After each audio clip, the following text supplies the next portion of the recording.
আজকে আমি বানাবো চাটকোলা মইতো। তার জন্য এখানে নিয়ে নিয়েছি চাটকোলা কয়েকটা এরকম লজেন, আর নিয়েছি এরকম একটা মিক্স চাট মশলা, নিয়েছি একটু বিট লবণ আর বরফ। এই যে দেখিয়ে দিলাম তোমাদের চকলেটগুলো, আর সব চকলেটগুলোর র্যাপার কিন্তু আমি ছাড়াই নিছি। এবার একটা ব্লেন্ডার জারের মধ্যে সমস্ত আমি চকলেটগুলো ঢাইলা দিমু, আর তার সঙ্গে সঙ্গে দিব ওই স্পেশাল আমার বাড়ি বানানো চাট মশলা, সঙ্গে দেব যে বিট লবণটা নিয়েছিলাম ওইটাও একটু দেবো। হ্যাঁ, তোমরা কিন্তু স্বাদ মতন দিবা। হ্যাঁ, আমি যতটা দিচ্ছি ততটাই তোমাদের দিতে হইব, ওরম না। আর এর সঙ্গে সঙ্গে আমি দেবো একটুখানি চিনিও। এই চিনিটা কিন্তু তোমাদের স্বাদ মতন তোমরা দিবা। সব থেকে বেশি দিয়ে দিলে কিন্তু বেশি বেশি মিষ্টি লাগবে আর খেতেও ভালো লাগবে না। এবার ঠান্ডা ঠান্ডা হওয়ার জন্য এই গরমের মধ্যে এর মধ্যে দিয়ে দেবো কয়েক কোয়া বরফ, যাতে করে দেহ একেবারে জান ঠান্ডা হয়ে যায়।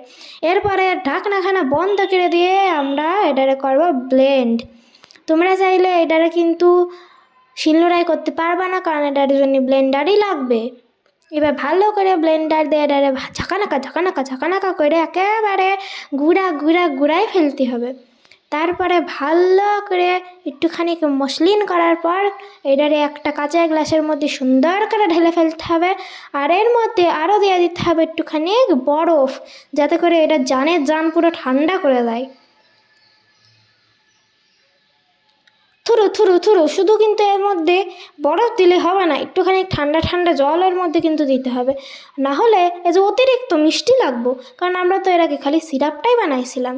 এবার খুব সুন্দর করে এর মধ্যে সব দিয়ে একটা স্ট্র দিয়ে সুন্দর করে ঘুটাই দেবো, নাহলে খাবা কেমন, চুমুক দিয়ে খেতে হবে। তো ব্যাস, আমাদের এই জায়গা রেডি হয়ে গেল চাটকোলা মইতো।